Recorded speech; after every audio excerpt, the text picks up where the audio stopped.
Hello guys, for today's video, pang dalawa natin itong kwento. Guys, may kalapit kasi ako dito na nag-support siya, kaya yung pangalawa daw kwento. Sige, tutuloy ko na, wait lang. Ayun na guys, nakakatawa. Isang araw, may isang grocery ang ninakawan. Nag-imbestiga ang mga pulis at ayon sa mga witness ay magkasama ang magkaibigang Juan at Pedro na nagnakaw. Dinala sa presinto ang magkaibigan. Tanong ng pulis, totoo bang kayo ang nagnakaw sa grocery?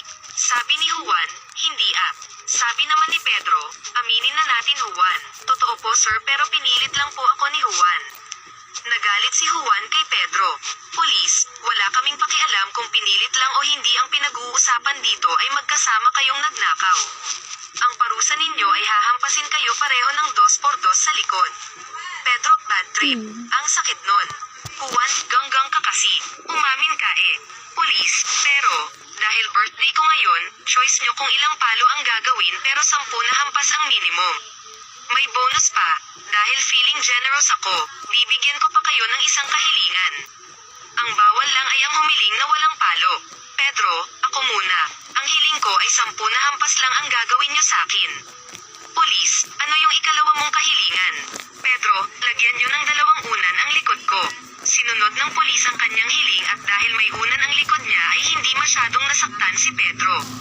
Pulis, ikaw naman Juan, ano ang hiling mo at ilang palo?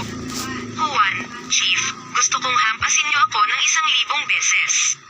At pinagtawanan ni Pedro si Juan. Sabi naman ni Pedro, hahaha bobo. Ang dami nun Pulis, sige.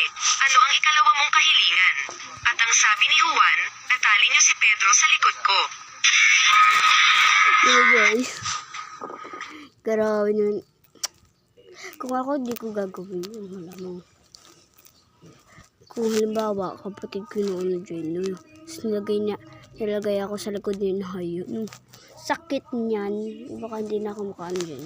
Basta, bye-bye. Pangatlo na lang ito. Bye-bye.